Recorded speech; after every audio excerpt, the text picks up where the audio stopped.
steal or lie. My mother, I remember we was on Cicero in Washington. Yeah, Cicero in Washington, and I remember we was. She sent me to the grocery store, the drugstore, pick up a few things, and I come, back then the candy was all out, and she gave me, didn't have her a few dollars to get what she wanted me to get, and I came back, I picked up, y'all remember the caramel creams with the it's like 18 with the cream little package. I didn't have the money to pick it up, and that other thing talked to me and said, get it. And when I got home, I was on my way home, I ate about 3 or 4 of them, and Mama saw the package. She said, John, where did you get that from? I didn't give you enough money for that. And she whooped me right then and made me take it back and pay for it and leave it. To that day, from that day, I can't stand nobody to steal. And that stuff stuck with me for all these years. She taught me to be responsible. She taught me how to change diapers, taught me how to cook, taught me how to watch the children. In fact, she used to, I'll never forget this one. I got 2 minutes. So many stories come. I remember coming home from school. I was 5 or 6 years old, coming home from school. I saw this guy sitting on the mailbox. And I said, oh, he gonna get in trouble for sitting on the mailbox.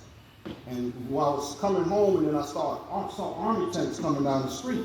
I said, boy, I told you. And I went running home, and Mom was halfway down the block. She remembered, come on, John, come on. And I'm running. I said, Mom, he was sitting on the mailbox. But guess what happened? That was the day Martin Luther King got shot. And it was rioting and army tanks and all that. And she grabbed me and we went in the house and was behind the couch, peeking out the window, praying. I'll never forget, we didn't have TVs back then. Speaking of television, got another one. So we wasn't raised with television. We wasn't raised, and we was in Savannah at this time, on 42nd Street. And I was working for the Rockwells, and they gave us she would always catch me watching TV on the floor, and it was old black and white television. She said, you don't ever watch TV? I said, no, ma'am. And she gave me the television. It was a big heavy. It was a big black and white, and the thing was heavy. She said, you can take it home. I said, oh, Lord. Number one, how I'm going to get it home. And number two, how I'm going to hide it from Daddy. So I got a wagon, came and brought that television home. Mom, and I was carried upstairs, it was heavy. Put it in the closet. Mom said, what you got? You better not let your daddy see it. And so we would put the television in the closet with a cord, and we standing there watching Bonanza and Adam 12. Y'all better watch out for your daddy.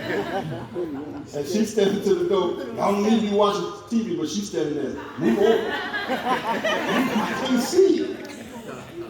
Watching TV. Never will forget it. She said, your daddy gonna catch you, but he had a Cadillac that ran by diesel. That was how we was able to hear him come home. He'd be right in the middle of the show, turning that thing off and go, what y'all doing? And one time he called us. Mama standing there too. So he couldn't whip Mama and all of us.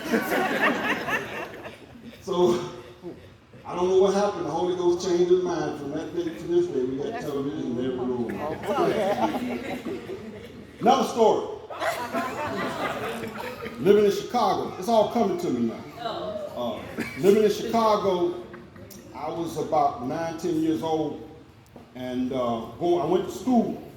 There was a guy who used to always bully me, take my lunch money, take my milk money. Then he tried to jump me in the game. And I come home one day, it's about 3 or 4 guys, they jumped me, they beat me up. I ran home to Mama thinking that she was gonna help me. Y'all, she reversed on me. And she said, what did you do? I said, I didn't do nothing. And so Mama whooped me and told me, don't you ever run. If they beat you, grab one and fight back. And sure enough, a few days later, one grabbed me and I bit him. I tried to take his head off. I could still feel them other guys beating me, but I tried to decapitate that guy's head. And I went home and I said, Ma, I did it. She said, that's what I'm talking about. Don't you let them do you like that. So many different stories Yeah, tell coming. me how your mama let you have a pacifier when you were 6, 7 years old. She just told y'all that one, did she? I'm going to tell you another one. When me and Sarah was dating, Mama would cover for me. John, where you going? I said, I'm going to talk. Well, you better be here by 11 because you know your daddy going to get you. And she would let me have the keys to the car. Back then I had a beat. Sometimes she'll beat me. It's, John, you better get home. It's your daddy coming. But I can think of all these things. She taught me a lot of responsibility, a lot of values, and something that's instilled into me. Hopefully I instilled it into my children and to my grandchildren. You boss too?